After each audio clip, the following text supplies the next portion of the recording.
se oía algo. Podíamos... Lo que hace la performance son ellos que deben callarse.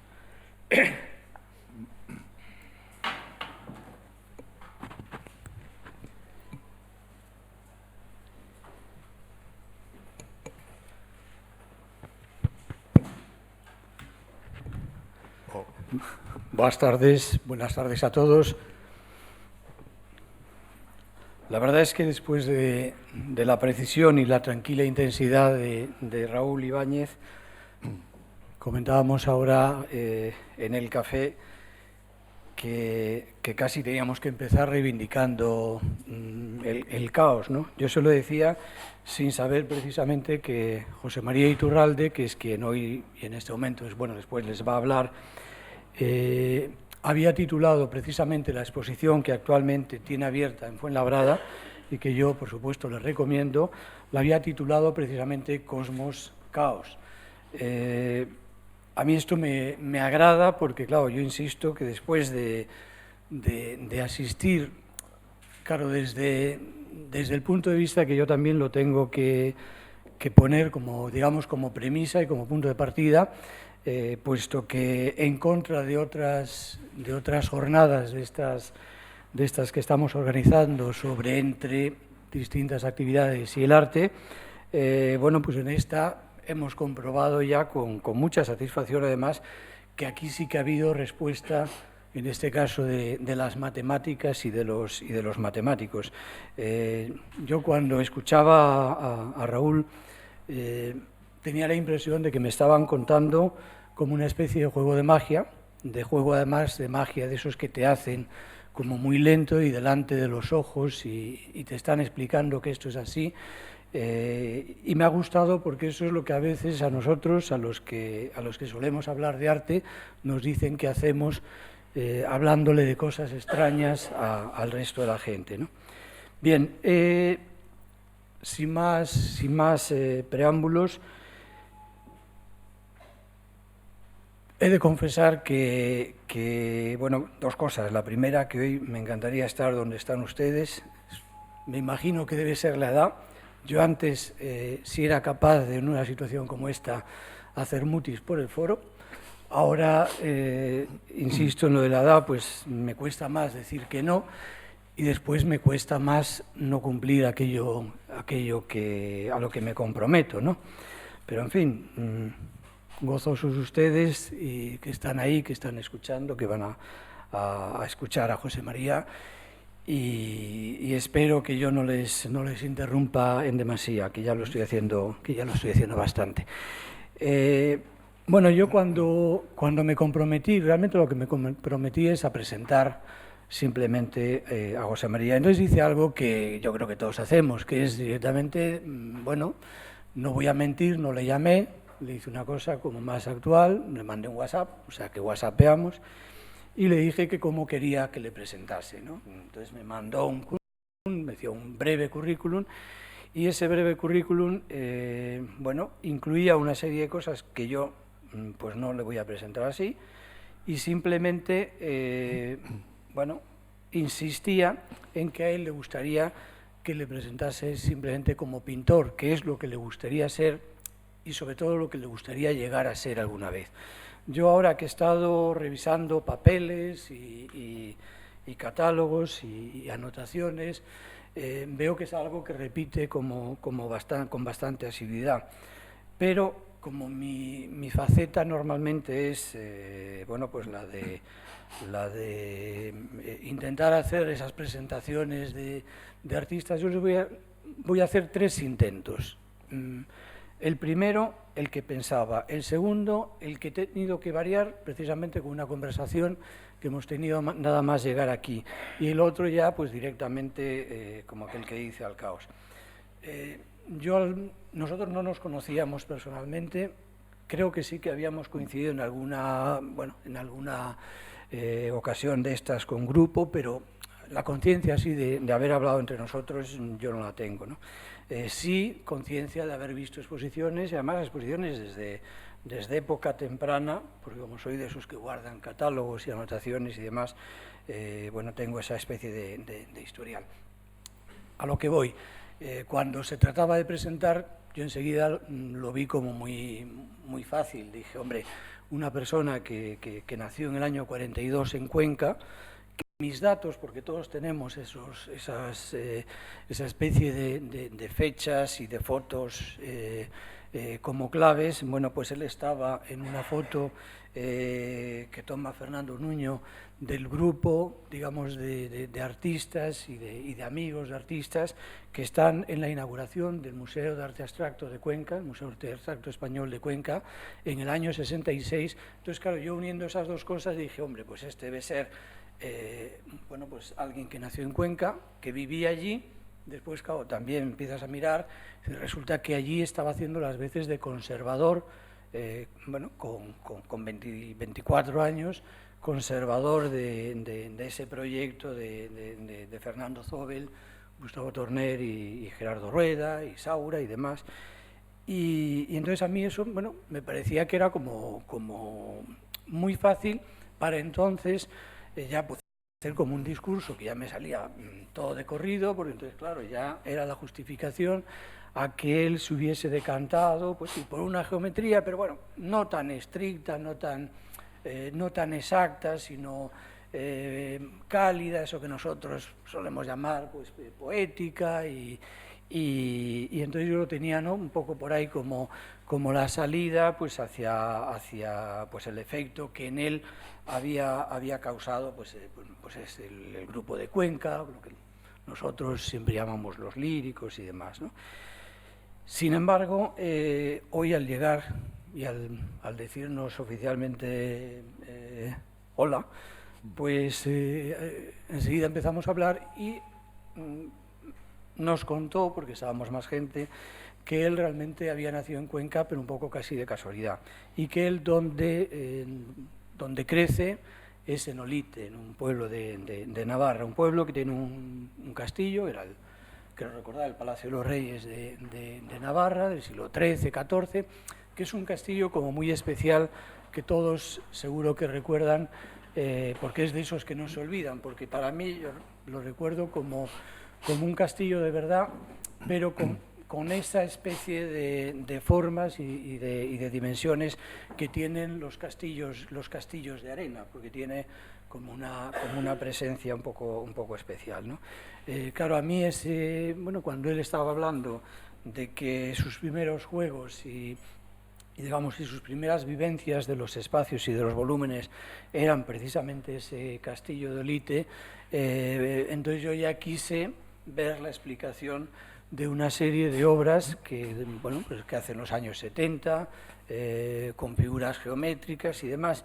Pero claro, también podía ir por otro lado y podía recordar que quien hoy nos acompaña, José María Iturralde, por ejemplo, fue una de las primeras personas que en España mostró interés por la obra de un artista un poco extraño, que ha sido muy artista de artistas, que consiguió la devoción de muchos artistas, muy distintos, como era Escher, ¿no?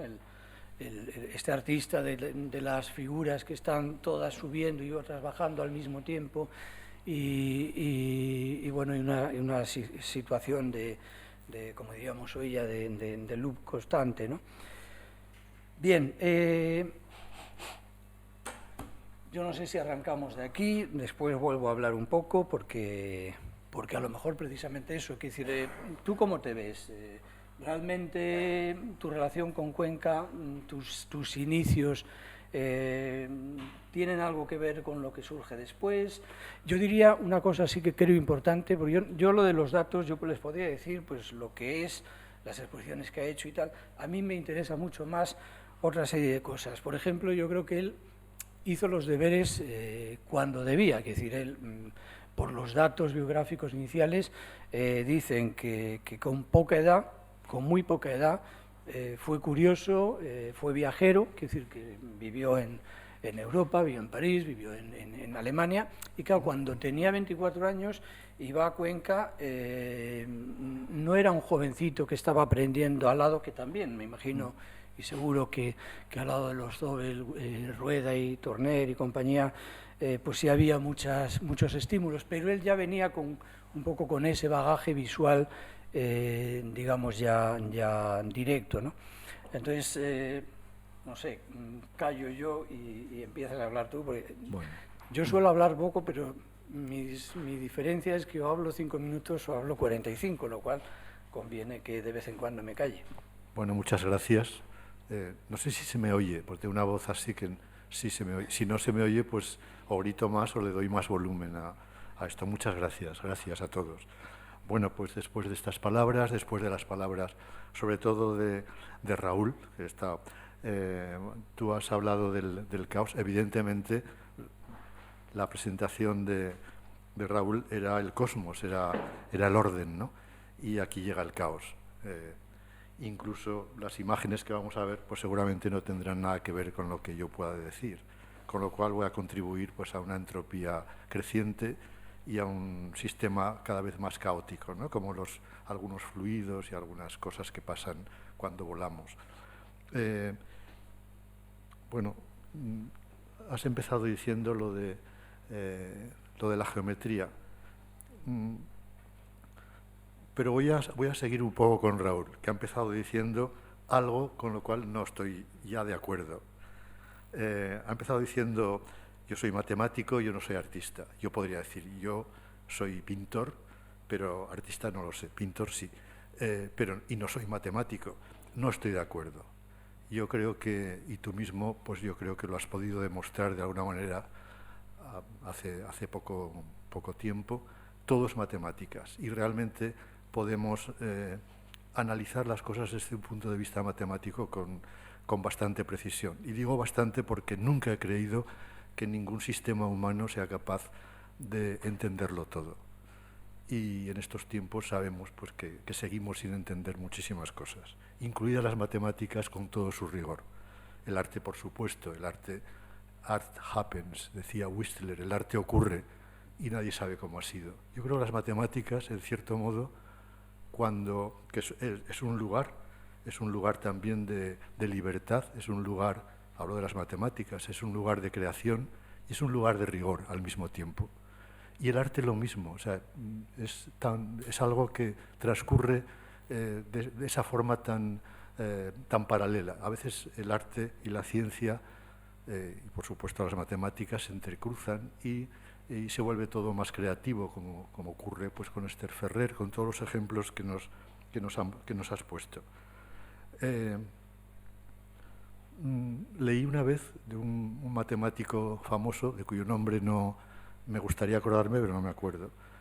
Decía que las matemáticas tienen la propiedad de que quien no sea matemático no las entiende. Pues yo tampoco estoy de acuerdo con esto. En fin, realmente... Bueno, y ahora paso caóticamente. Cuando hablabas de Max Bill, pues yo me he acordado enseguida de Jackson Pollock, que parece pues el contrapunto, etcétera.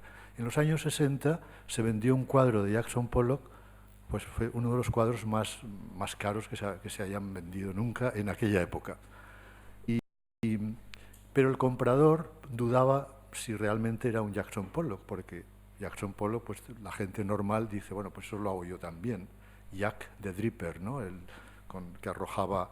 Bueno, entonces, bueno, pues unos matemáticos de no sé qué universidad norteamericana se dedicaron a hacer un estudio a partir de uno de sus cuadros reconocidos como que era suyo, lo ampliaron 1000 veces y empezaron a ver desde un punto de vista pues, de todos estos sistemas que Mandelbrot estudió y encontraron unos componentes estudiando más cuadros suyos que unas constantes que solamente se daban en Jackson Pollock. Y así descubrieron pues, muchas falsificaciones de Jackson Pollock. Y hoy en día la familia utiliza esos algoritmos, estos sistemas, para descubrir los falsos Jackson Pollock. Es decir, que las matemáticas están ahí, como están en los arrecifes de Inglaterra, para estudiar pues, la longitud de sus costas, y etcétera, etcétera, desde ese punto de vista. Sigo con el caos y vuelvo a la geometría que a un niño que vivía en un pueblo, bueno, ese niño era yo, pero que vivía justo enfrente del castillo, que podía entrar, jugar en esos recintos, esos ámbitos, para mí tremendos, vacíos, cubos, esferas, cilindros, y me acuerdo de Cézanne, que empezaba hablando de cubos, esferas y cilindros, que luego no se nota demasiado en sus cuadros, aunque subyacen en su obra. Es decir, la idea del espacio y de un espacio que era un poco como la esencia de lo que me podía rodear, que aparecía como más caótica, los árboles, los bosques, las plantas, el monte, las nubes, todo ese transcurrir de la naturaleza en torno a nosotros, pues de alguna manera se fijó en mí, quiero decir, que se quedó precisamente a través de esas geometrías. No solamente eran esas geometrías, sino también las del castillo, que era como de Walt Disney, pero por dentro era una enormidad, y más para un niño de 3, de 4 años, que jugaba con sus amiguitos por ahí. Las espirales, las escaleras, en fin, todo eso realmente creo que influyeron para que siguiera una línea relacionada con esta forma de expresión, ¿no? Que aquí pues tenemos algunos ejemplos de los años 60, de cuando esta época minimalista, en la cual pues hay tensiones, hay direcciones, hay elementos móviles como aquí, estos del año 67 o 68, creo yo, un móvil, ¿no? Una de las cosas que también me he dado cuenta con todo lo que nos ha presentado Raúl es que los artistas o las personas que nos has presentado, pues es la idea del espacio fundamentalmente. Para un artista los elementos expresivos básicos son el espacio, la forma, el color y luego muchas más cosas. Entonces la idea del espacio, que se ha ido transformando desde tiempos inmemoriales, desde, no sé, 5 millones de años, hace 5 millones de años, yo me imagino a los primates subidos a unos árboles, y que en un momento determinado fuentes, un día pasó un bólido, fue una noche, ¿no? Una noche atravesó el cielo un bólido, dejó su estela, y aquello también fue muy, muy importante para ese niño que además vivía dentro de esas geometrías de vez en cuando. Y también el vuelo de los pájaros, el vuelo de las cigüeñas. Estábamos rodeados, en el castillo había nidos de cigüeñas. Entonces, el observar cómo una cigüeña era capaz de pasarse mucho tiempo sin batir las alas, las espirales que iba construyendo en el espacio, en fin, eso iba despertando la imaginación y y de hecho, pues yo luego me he dedicado también durante una etapa de mi vida a construir estructuras que volaban. No sé si aquí saldrá alguna, quizás sí. Es decir, el cielo, las geometrías y la naturaleza y el vuelo, etcétera, pues fueron muy importantes en la evolución que luego he seguido en lo que yo he intentado ir proyectando. No sé si tienes alguna pregunta en medio. Sigue. Es que no. Una de las cosas que en fin, hemos dicho que la idea del espacio, ¿no? La idea del espacio, el espacio-tiempo, tal como se considera hoy en día. También has hablado de la cuarta dimensión. Y yo creo que el hecho de considerar, si consideramos que la estructura interna de las obras de arte, sobre todo de todas, ¿no? Desde la música, la pintura, desde las cuevas prehistóricas, pues hay un intento de componer, de ordenar. Ese orden, esa composición, la composición ha sido fundamental. Yo que he estudiado Bellas Artes y desgraciadamente, pues en ese oficio de ser pintor, una de las líneas de trabajo muy olvidadas, en la época que yo estudiaba por lo menos, era la composición. Por ejemplo, la perspectiva pues nos da una idea del espacio, la perspectiva cónica, la renacentista. Hay perspectivas anteriores en el arte chino, en el arte egipcio, por ejemplo, hay sistemas de representación del espacio, es decir, la idea del espacio es fundamental, no digamos para la arquitectura. Y en el Renacimiento aquello pues, se consolidó más, se estudió la perspectiva, arquitectos, Palladio, por ejemplo, Serlio, Vignola, por supuesto los Leonardo, Rafael, sabían muchísimo de perspectiva. Si vemos esa obra grandiosa de Rafael, la Escuela de Atenas, ¿no? Tiene una perspectiva central, que es la que más conocían, luego pues la perspectiva se fue haciendo cada vez más compleja, con dos puntos de, en fin, a los cuales confluían pues una serie de las líneas. Luego había muchos más puntos a donde iban esas líneas, incluso puntos de fuga que estaban detrás del espectador, y todo eso se podía representar.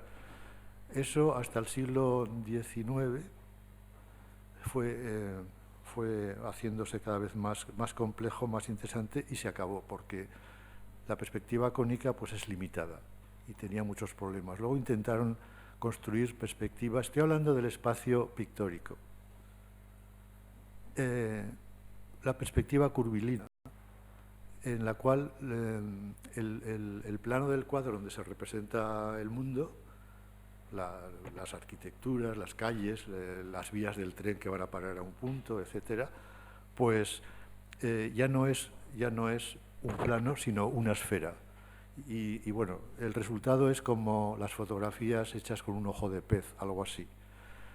Eso hubo dos, Tatón y Flosson, eran dos estudiosos franceses que en fin, fueron desarrollando todo esto.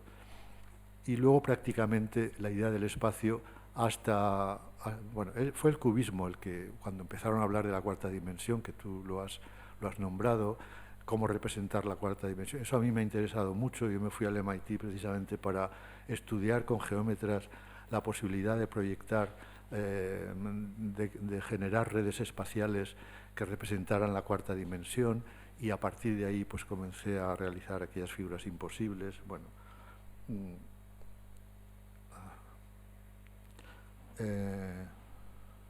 ya no sé por dónde voy. Viva el caos. Si me, Estábamos, hablabas precisamente de tu ¿del llegada, espacio? de tu llegada a Massachusetts. Sí. Eso es en el año 75, es Sí. una fecha que siempre se ha dicho como clave en tu trayectoria. Ya. Él está en uno de esos lugares que con el tiempo hemos vivido como míticos, ¿no? El Instituto de Tecnología de Massachusetts, en el Centro de Estudios Visuales Avanzados, donde ahí estuvieron, por ejemplo, creo que tú además coincidiste con él casi cuando él se marchaba y entrabas tú, Juan Navarro Valdevec, pero también tú que ahí coincidiste con Luis Frangella. Sí. Ahí estaba también Ernst Caramel, que es decir, gente que luego venía aquí y venía contando, no sé, sobre todo como que conocían, que habían visto el mundo de otra manera. Yo recuerdo, yo entonces era bastante joven, pero cuando Luis Frangella, cuando Navarro Valdevec, con pintores tipo Carlos Alcolea tiene unos cuadros en los que un poco la clave es precisamente la banda de Moebius, y bueno, pues los que veníais de allí hablabais como de otra dimensión distinta a los que estábamos aquí, ¿no? Veníais como que teníais otras claves y que parecía que teníais puesto casi en la cabeza como sí. una máquina, un artefacto un poco extraño, y como además en aquella época eso precisamente, el concepto de artefacto hacía furor sobre todo entre muchos artistas y gente del medio. Bueno, vosotros veníais como una especie de avanzados. Yo no sé cómo, tú estabas precisamente ahí, ¿qué es lo que fuiste a buscar? Bueno, sí. Pues más que decir lo que yo fui yo a buscar, quiero retrotraerme unos años antes. En Valencia, en los años 60, creamos un grupo de trabajo. Nosotros somos de una generación posterior a los artistas expresionistas, abstractos y figurativos españoles que han sido mis maestros, admirados y que sigo admirando profundamente, como son pues Saura, Fernando Zobel, Canogar, Feito, Tapies, Rueda, en fin. Entonces, antes has nombrado los trabajos en el Museo de Cuenca. Yo estuve trabajando pintando paredes, cazando moscas con la mano, porque como eran tan refinados estos artistas, pues si les dábamos con la paletilla en el blanco de las paredes la mosca aplastada, que también se puede estudiar matemáticamente, el aplastamiento, como qué es lo que pasa, pero bueno, pero eso no era nuestra intención, ni mucho menos la del director Fernando Zobel. Entonces las cazábamos a mano y las tirábamos fuera, porque si echábamos DDT para que se murieran olía fatal, y claro, un museo no solamente es también el olor, es el sabor, en fin, todo esto. Y bueno, yo trabajé ahí durante 2 veranos o 3, y en fin, bueno, fue estupendo.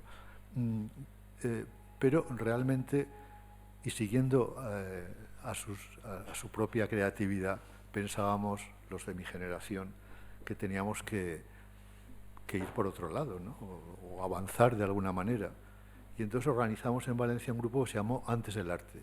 Antes del Arte significaba que nos situábamos en una posición como de estudiantes, estudiar cuáles son los procesos que llevan a un punto a partir del cual, milagrosamente, como he dicho al principio, lo de Art Happens, milagrosamente puede ocurrir, porque nadie sabe cómo ocurre el arte, por muchas matemáticas, por mucha organización, por mucho...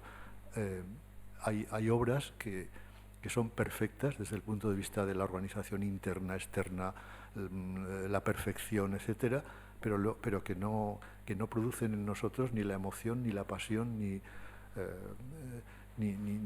ese golpe así como en el pecho que sientes ante ciertas obras.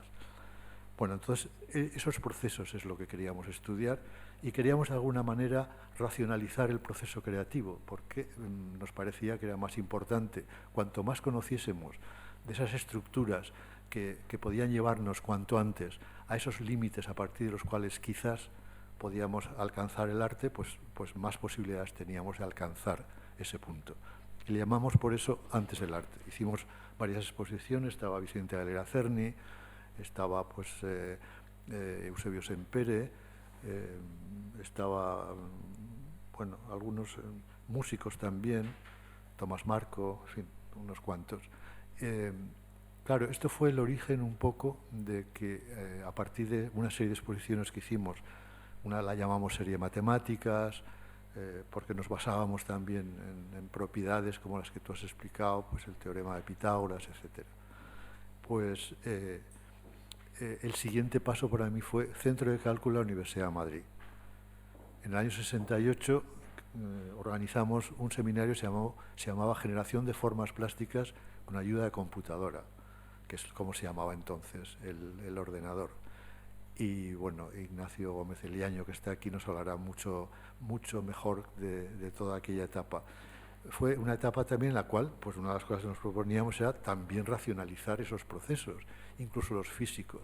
Por primera vez en España, pues a través de un plotter primitivo que tenía aquella máquina, que era lo más potente que podíamos tener en ese momento, pues hicimos una serie de, en mi caso, pues lo que llamaba figuras imposibles a partir de redes espaciales, pues mediante combinaciones, permutaciones, etcétera, pues salían nuevas formas, luego aplicábamos unos criterios de selección, etcétera, etcétera, hasta que conseguíamos pues una serie de obras que incluso podían llevar color. El color, la máquina no tenía color y los plóteres no tenían color, tenían una especie de pluma temblorosa que funcionaba y que daba miedo porque parecía que se iba a parar, en fin, y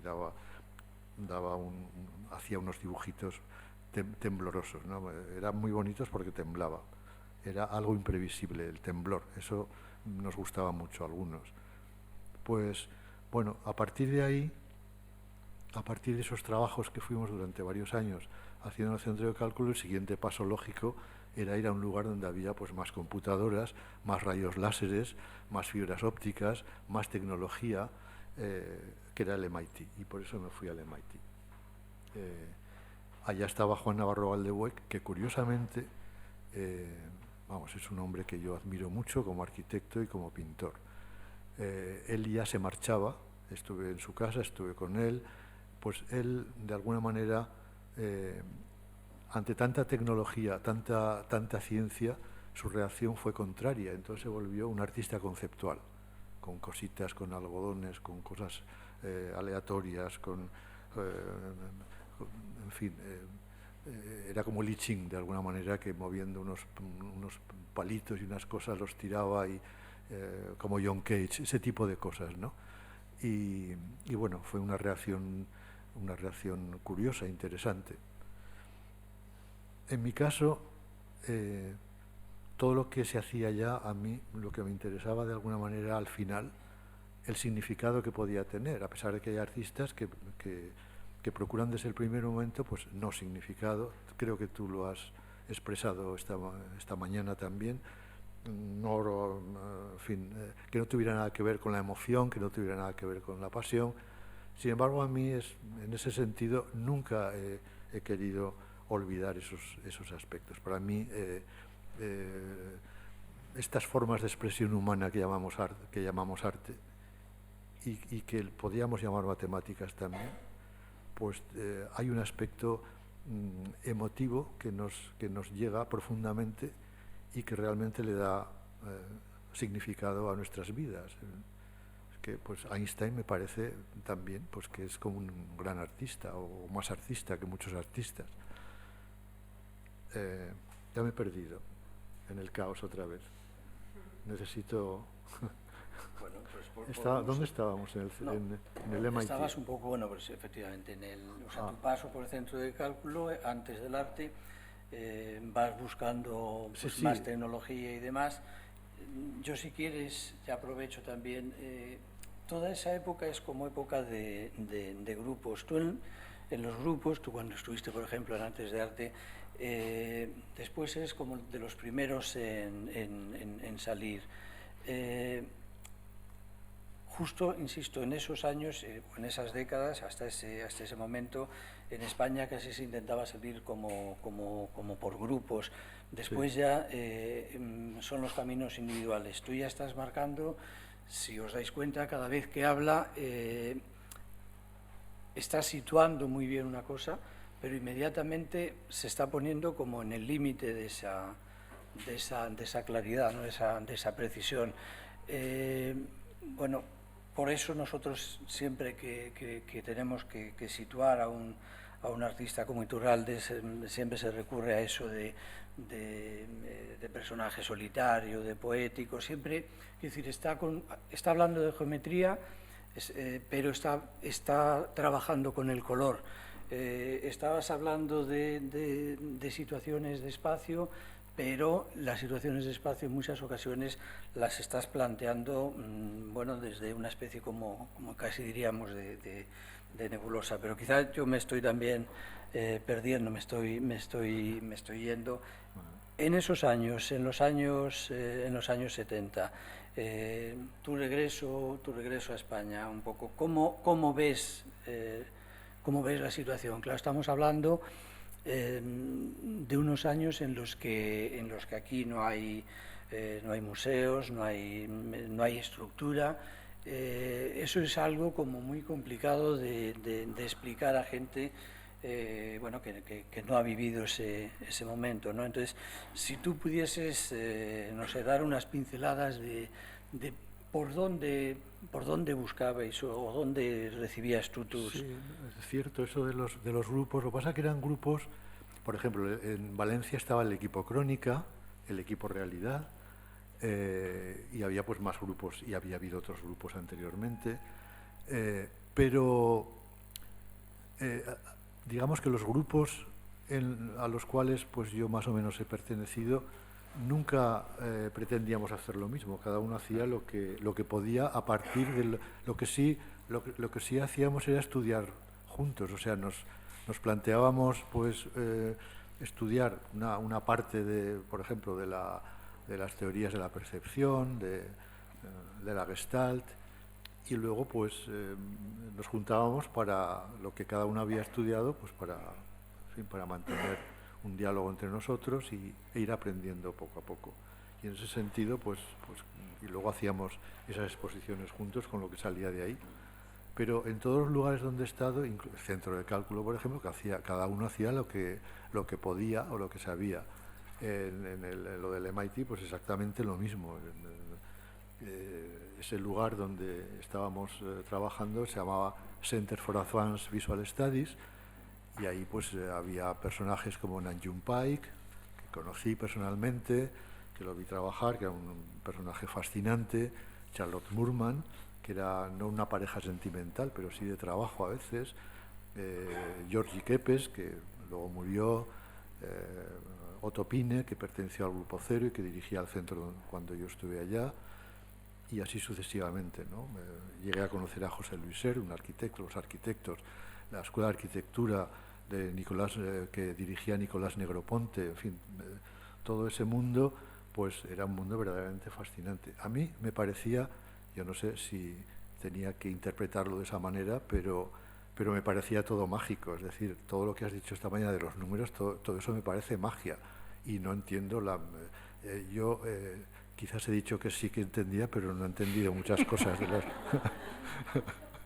a partir de cuando han aparecido esos cuadrados, ya no te podía seguir.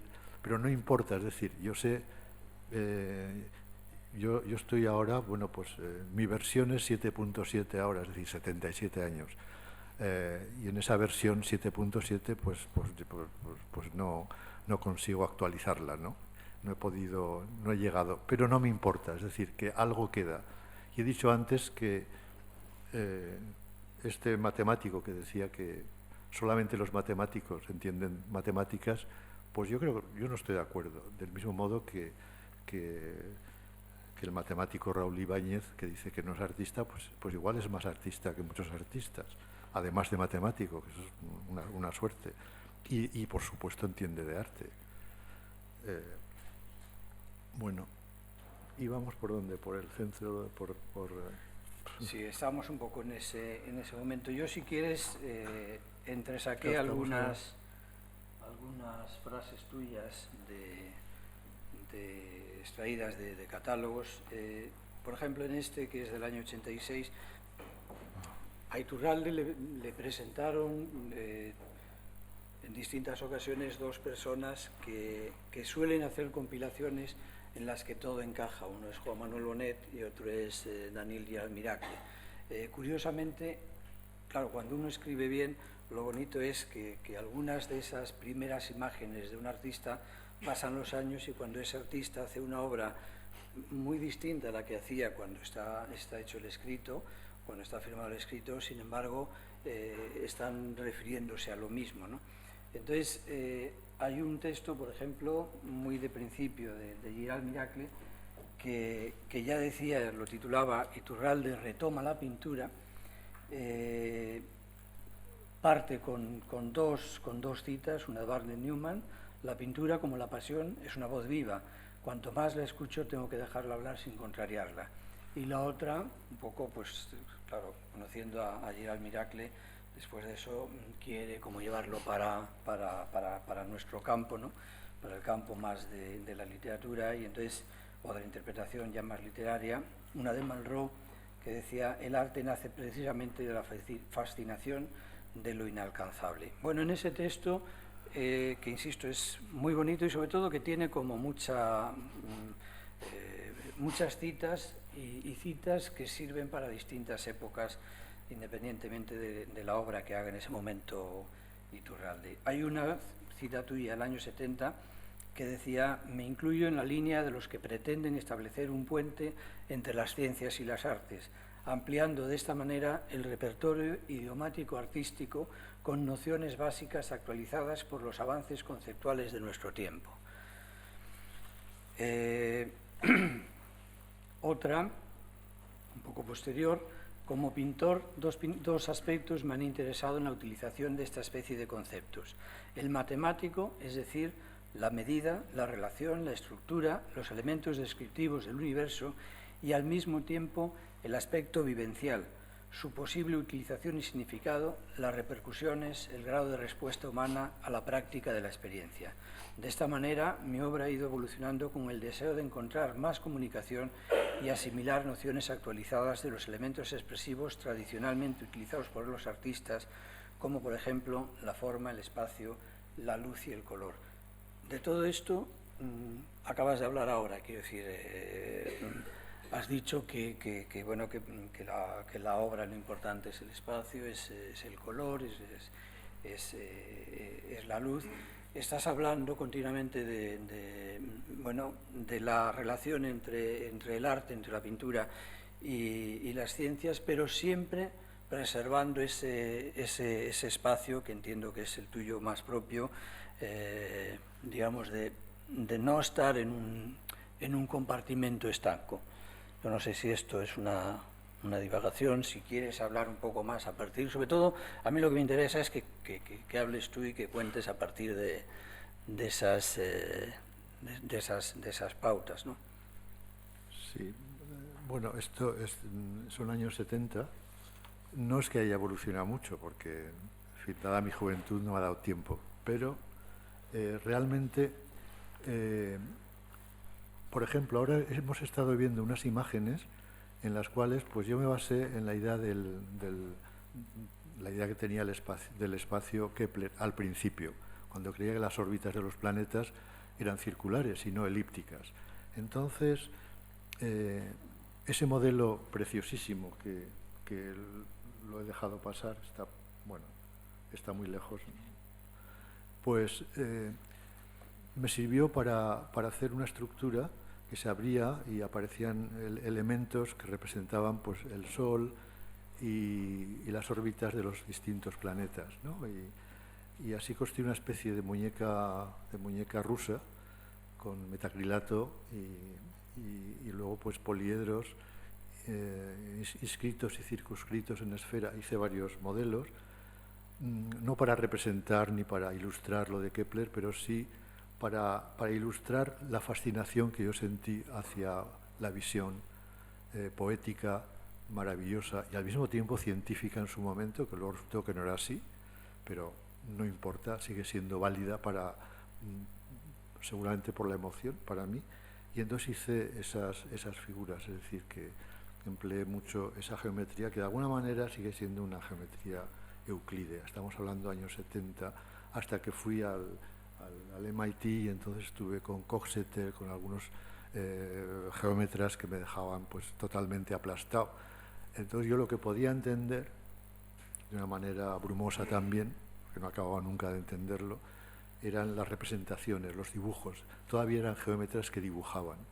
Ahora yo no sé si los geómetras siguen dibujando y ni siquiera sé si hacen ecuaciones diferenciales con mil incógnitas. Yo pienso que debe haber ya un lenguaje tan tremendamente extraño que no podría alcanzarlo. Bueno, estas geometrías con el tiempo y sobre todo con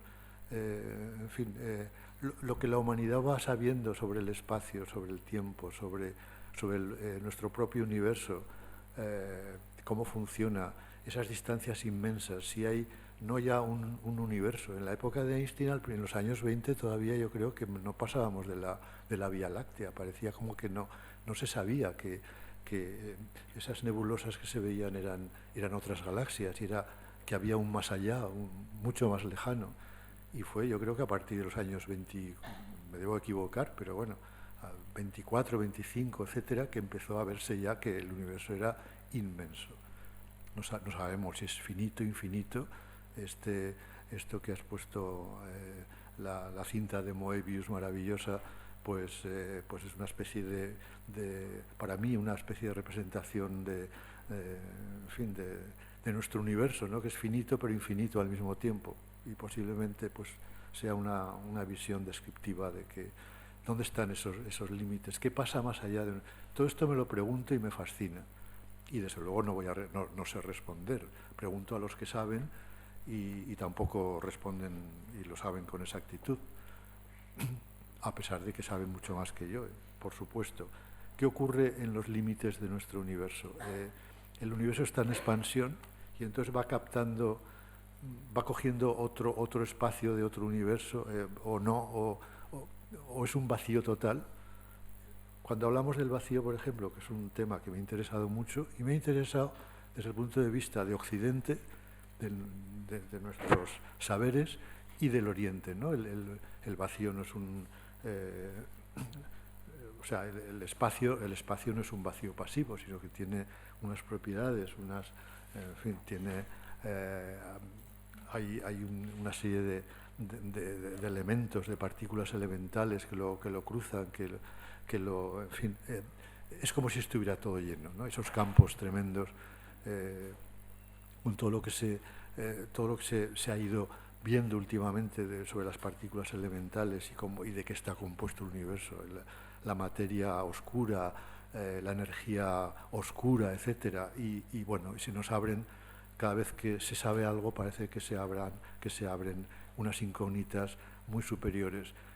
Ese vivir en la incógnita, en ese umbral de lo que sabemos y de lo que no sabemos, y como vemos que lo que no sabemos es tremendo, es inmenso, esa curiosidad, esa fascinación, pues de alguna manera yo he tratado últimamente de expresarla. Entonces he pasado a diluir esas geometrías euclídeas en las que yo estuve trabajando hasta hace relativamente poco tiempo.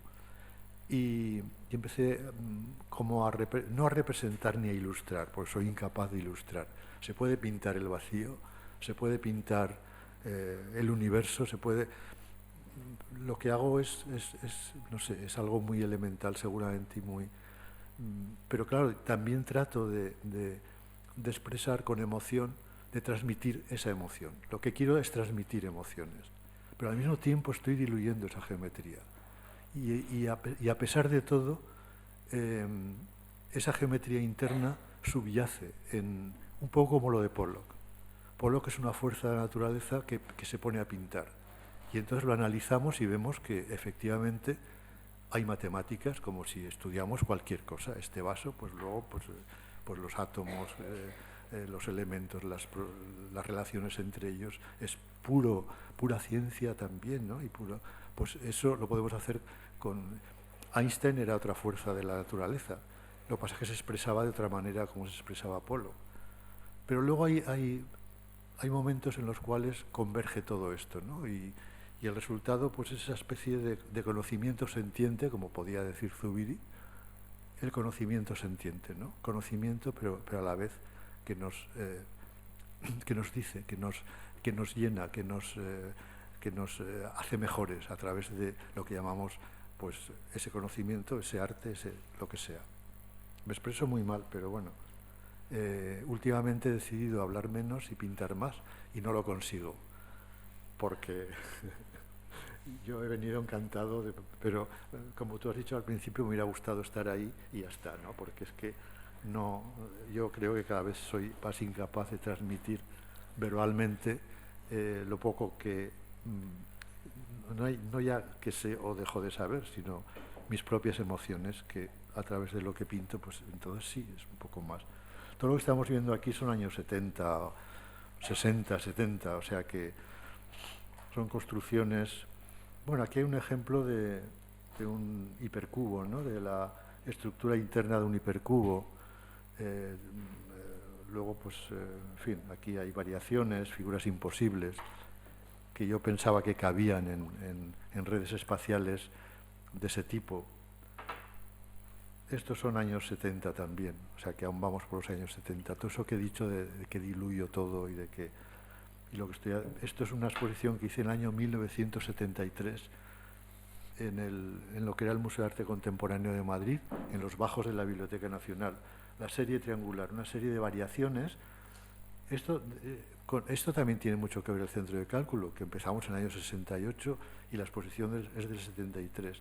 Todas esas variaciones pues surgieron a partir pues, de los trabajos que pude hacer con la computadora. Luego, claro, los tenía que interpretar porque entonces no teníamos esas impresoras tridimensionales que hay ahora. Esto, por ejemplo, pues es un poco los dibujos.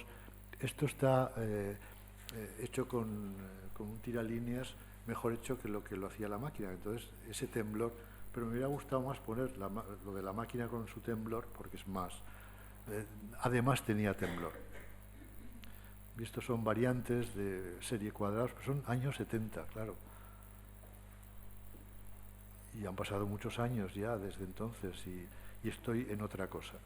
No es que renuncie a todo esto, porque es lo que hacía.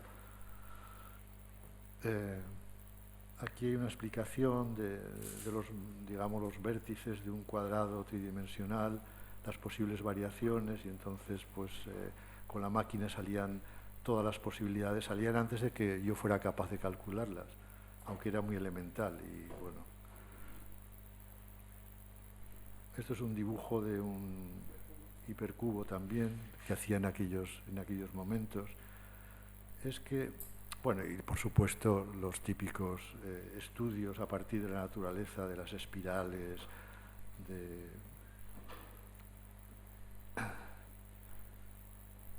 siguen las figuras imposibles. Esto sí que está hecho a partir de la máquina, tal y como salía. Lo que pasa es que está serigrafiado, pero era a partir de, en fin, de los papeles que salían. Las distintas variantes de lo que tenía que ser una figura imposible a partir de un hexágono, ¿no? Que luego yo interpretaba de otra manera. Y son exposiciones de entonces. Esto es muy antiguo ya. Dibujos. Bueno, esto es una representación de una figura hecha, de una figura imposible hecha con perspectiva curvilínea, que antes lo he nombrado. Lo que pasa es que el resultado final pues es un poco, pues eso, un ojo de pez. A mí me parecía incluso más previsible, o sea, no me acababa, me interesaba como estudio, como geometría, donde hay pues varios puntos de fuga, ¿no? Que se pueden apreciar en ese círculo que está en torno a la figura.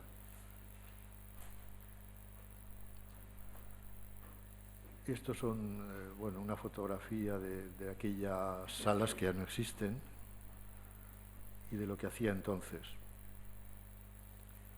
Claro, todo esto es un mundo del cual yo no sé por qué hay tantas imágenes, porque yo quería llegar a ver si... De todas maneras, y perdona que te interrumpa, aprovechando que Raúl hizo esa especie de spoiler, ¿tú te atreverías a coger alguna de estas imágenes y contar de dónde surgen? Sé que es un atraco directamente, pero... ¿Qué imagen? No, de las imágenes de los cuadros anteriores, de las de la geometría, así como Raúl explicaba sí. Los otros cuadros. Bueno, simplemente que nos digas de dónde o qué estabas en ese momento, o con qué cosas estabas y por qué, bueno, pues por qué son, bueno, pues esas las imágenes que haces y no otras. Bueno, yo estaba entonces con las figuras imposibles. Esto es una nebulosa, esto es lo que queda, lo que queda de una supernova que ya los chinos hacen, que no sé si 2000 o 2500 años ya lo constataron. Y entonces esto es lo que ha quedado de esa supernova y esto es una interpretación, no es una ilustración. Entonces, ¿cómo comenzamos? Claro, yo no empiezo, como me imagino que tampoco Jackson Pollock, haciendo una ecuación diferencial. Y eso también lo has dicho antes. Incluso los ingenieros. Yo en el MIT pues estuve en contacto con ingenieros de la NASA porque construíamos, bueno, yo participé en algo que se llamó Sky Art Conference, donde empecé yo con las cometas, con objetos que volaban. Pues me di cuenta que los que trabajaban proyectando aviones, pues empezaban con avioncitos de papel, hacían incluso concursos de aviones de papel, ¿no? Y flechas y tal. Yo estuve con gente que había que había trabajado en el proyecto del Concorde y empezaron con flechas de papel. Y a partir de ahí pues empezaron ya a calcular pues lo que hacía falta para que eso pues se mantuviera mejor, etcétera, etcétera. Pero casi siempre, y creo que tú ya lo has dicho esta mañana, lo has dicho ya todo, pues realmente esta es la continuación de esto. Es una de esas estructuras volantes. Yo quise evitar la pesantez, yo quise evitar de alguna manera pues el hecho de esos poliedros platónicos en los cuales yo me basaba previamente, y los platónicos, y luego los que eran más complejos, ¿no? Que ya no eran regulares. Pues a partir de las figuras imposibles quería evitar pues esa proyección tan estricta, y hacer que las cosas, los elementos que yo construía, pues fueran capaces de volar, pero no por el vuelo en sí, sino por el hecho de proyectar la ligereza. Me empezaron a interesar mucho que sin perder esta estabilidad interna, pues hacer cosas ligeras, hacer cosas que se elevaran. Entonces crear una especie, no de objetos maravillosos en sí mismos, que ojalá, sino una especie de atractores que nos llevaran a reconocer el espacio, el entorno de otra manera. La brisa, la humedad, las nubes, mirar hacia arriba. Y esto eran como una especie de, pues eso, de atractores más bien, que hacía que contemplase. Es decir, yo no quería hacer un objeto solamente que ese es el objeto que yo hago, sino que lo volviésemos a ver todo, quizás con otros ojos, pues que no estamos acostumbrados el ver las olas. Y empecé a hacer pues como, instalaciones en el cielo, ¿no? Llegué en el año 78 pues a exponer en la Bienal de Venecia con estos objetos. Tuve toda esa etapa. Y aquí, pues, antes he hablado de que empecé con el vuelo de las cigüeñas, sobre todo. Realmente, claro, tenían que volar muy bien y tuve que aprender a ver, hacer que esto volara muy bien y que se mantuviera en el espacio sin moverse. Luego hice algunas un poco más grandes, más potentes, y en el año 78 pues las volé no sé si saldrá por aquí. Eso está hecho con un ordenador, es un estudio que hice después, porque en aquellos años no teníamos ordenadores. Bueno, y figuras geométricas en un bosque en Dinamarca. Esto era una especie de hiperfigura hecha con hilos que al estirarse entre los árboles no molestaban demasiado. En la foto se ve mucho. No quería molestar el bosque, ¿no?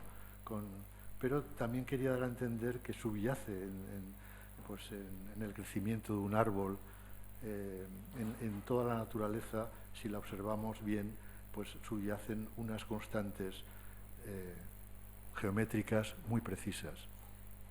Estos son los primeros estudios para hacer que un octaedro, que significa el aire para los platónicos, pues fuera capaz de volar. Claro, hacía maquetas para comprender el vuelo. Hice maquetas cada vez más grandes, más complejas, para encontrar los elementos que eran necesarios para que esto fuera capaz de volar, y volar muy bien. Y aquí está volando en Venecia, en la Bienal, sobre la Bienale, y me gusta esta fotografía pues porque hay abajo está una iglesia de Palladio que yo admiro profundamente, ¿no? Y que fue pues un generador también. Claro, yo relaciono todas estas cosas con los arquitectos. Fue una época para mí muy interesante, porque la reacción de las personas que venían por la playa, yo hacía mis exposiciones pues en lugares que no son galerías ni museos, y bueno, pues era curiosa la reacción de las personas. A partir del cubo, claro, estos son figuras también muy elementales. Pero volaban y en fin, era...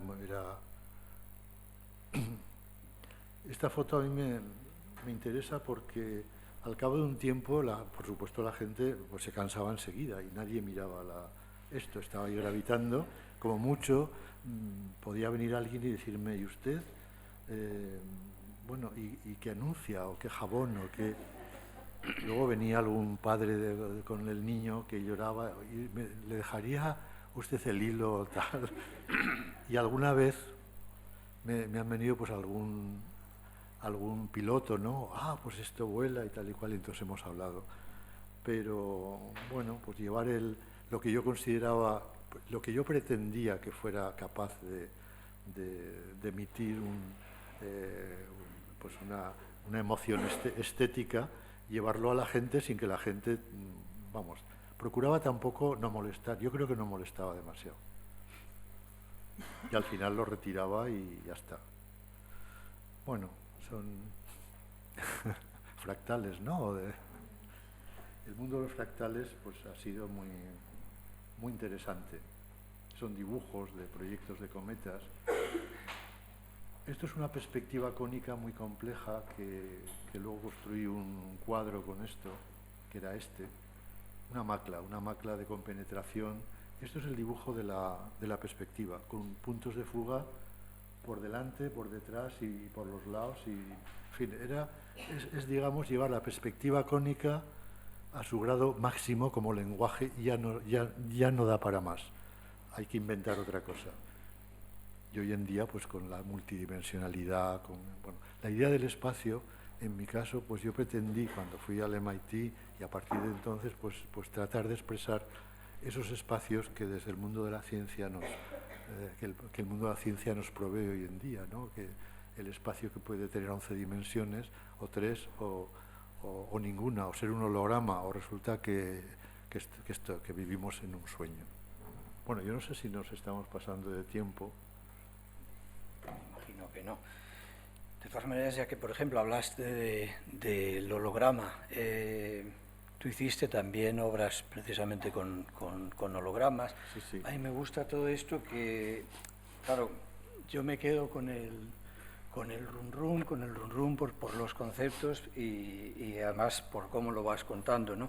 No me interesa el vuelo, sino la ligereza. Claro, yo recuerdo esas historias de lo profundo es el aire y la voz de los poetas y los poetas tipo Jorge Guillén y después estás hablando de eso e inmediatamente estás diciendo intento transmitir emociones. Y si estás hablando de emociones, enseguida dices, pero la geometría subyace. Quiero decir, sé que eres consciente de eso, de que estás continuamente como afirmando los dos lugares en lo que está pues la geometría y esa especie de disfrute. Claro, a mí me queda la tentación de preguntarte, por ejemplo, en esta obra de los años 70, el planteamiento es un poco el del cuadro sin fin, es decir, frente a los últimos, por ejemplo, en los que es, yo diría que es más la acción de la pintura la que se repite una y otra vez. Sí. No sé si a lo mejor ya es una historia que yo quiero llevar más, digamos, para mi terreno, que suele ser más lo retiniano, ¿no? Pero hay una... Es decir, hay en quienes trabajáis en los años 70, incluso 80, con la geometría, hay una especie como de búsqueda de las distintas posibilidades y ahora no, ahora es, aunque los cuadros puedan parecer lo mismo que parecían antes, series, sin embargo lo que se repite es el hecho de pintar más que... Bueno, yo entendía la geometría y entendía lo que yo era capaz de hacer entonces como algo en transformación. Y de hecho, pues cuando empiezas como a percibir la topología, los fractales, etcétera, la geometría ya es distinta. Una línea fractal creo que no es, no lo sé decir, unilineal, sino que es uno y un poquito más. No llega a 2, pero entonces es otra cosa. Y entonces ya como que aparecen otras dimensiones.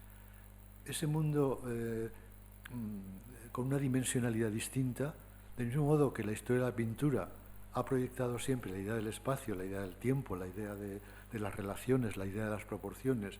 No solamente ha contado historias, sino que además subyacían siempre esos conocimientos, ¿no? Desde las pirámides o desde las cuevas de Chauvet en Francia de hace 35.000 años o 40.000, y yo creo que más o menos inconscientemente o conscientemente, pues los que producían estas obras, que seguramente entonces no pretendían ser arte, sino a lo mejor pues una iluminación de alguna manera o una relación con la naturaleza más potente, pues todo eso, digamos que yo, como todos nosotros, pues nos vamos transformando y la obra que produce se va transformando y se va, en mi caso, pues cuando digo diluir, no quiero decir que desaparezca la geometría euclídea, que a ciertos niveles sigue funcionando. Lo mismo que las ideas de Newton, sino ir incorporando poco a poco lo que la humanidad va entendiendo que es el lugar que habitamos, ¿no? Y quiénes somos y qué tipo de conciencia tenemos. Entonces se mezclan muchas cosas. Y ese mezclarse muchas cosas a mí me interesa también, es decir, que yo no quiero hacer cuadros solamente. Para mí es un diálogo, es una conversación. Y lo que pasa es que mi conversación no es esta con la que estamos. Estoy conversando con vosotros, ¿no? Y con vosotras, con ustedes. Pero mi conversación se produce a través de las obras que hago, a través de estas imágenes, a través de... Bueno, no sé por qué hay tantas imágenes. Bueno, no sé, creo que no he podido... obra más reciente? Pues a ver, poco por si... es que hay muchas, no sé si podría pasar. Y esto no lo controlo porque he venido sin... De todos modos, estas imágenes que he traído no eran para aquí, fueron en su momento para... No sé por qué hay tantas imágenes, me he equivocado. Pero bueno, como habíamos hablado de mantener una conversación, pues... Mira, ahí, por ahí. Bueno, aquí empiezo como... bueno, esto se parece... en fin, esto no es... esto empieza como... Es aquí donde realmente, aparentemente... Sin embargo, si nos fijamos, en el fondo, al cabo de un tiempo, pues va apareciendo una especie de cuadrado. Es decir, que persiste un cierto orden, pero es más bien la idea del orden. Yo no considero que... o sea que... En este caso me interesaba la idea del vacío, de la nada, en qué consiste, cómo puedo expresarlo de alguna manera, sabiendo que la nada pues sigue siendo algo activo, ¿no? Que a partir de la nada o del vacío pues puede ocurrir todo. Incluso puede ocurrir a lo mejor al revés, en un agujero negro. Esto es la composición, estos son leyes que se establecieron en el Renacimiento. A partir de esta línea, que fácilmente podemos ver cómo surge, a partir pues, de los centros, del cuadrado, etcétera, pues colocar una figura. Esto ya es, bueno, pues este artista mondrianesco sin ser Mondrian, pues para colocar todo esto hace todo este conjunto tremendo de elementos compositivos. A mí me parece, bueno, sí, es que aquí, esto a mí me interesó mucho y a partir de aquí, esto es un proverbio tuareg. Entonces, claro, el horizonte es una línea que no existe, es una línea al cual es como, en fin, la cinta de Moebius. A partir de aquí empecé a hacer horizontes que no representan la línea del horizonte, sino que para mí es una especie como de idea de infinitud que quería transmitir, de infinitud finita o no finita. Y entonces tuve una época, en los años 90, que le llamé horizontes. pero claro, aquí no he traído las últimas, esto tiene ya 15 o 20 años, todo esto. Luego empecé a hacer horizontes dobles. ¿Dónde colocar el horizonte? Pues esto es una manera de hacerlo, bueno, del mismo modo que se aplica a la sección áurea, esto es otra forma de colocarlo de una manera certera, cuyas proporciones funcionan y las captamos como que son bellas. Sin embargo, yo, como muchos, pues a partir de aquí siempre trato de hacer una variante, porque esto me parece previsible. Si lo conoces, ya sabes dónde va a ir. Entonces, lo imprevisible, el colocar exactamente no en el centro, sino un poco más arriba, un poco más abajo, etcétera, etcétera. Esto es una especie de eclipse, ¿no? Tuve otra época en la cual que le llamaba eclipses, horizontes dobles.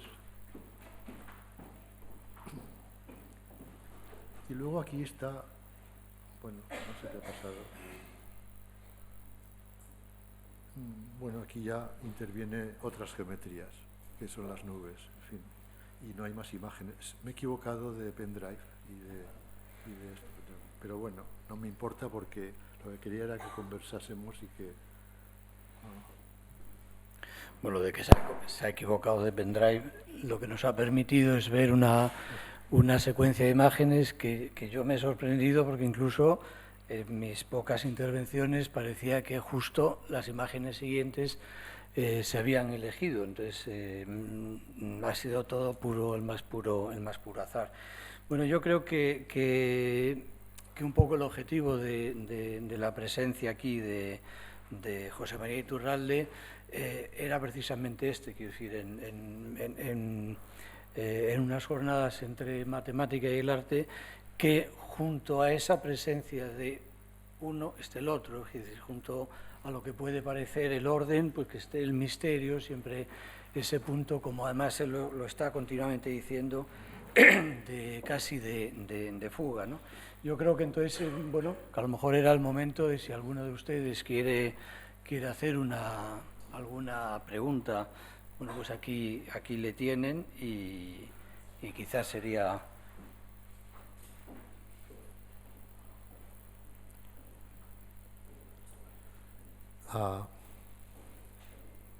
quizás... Si no, por la tarde hay una mesa redonda en la que quizá sea más el momento.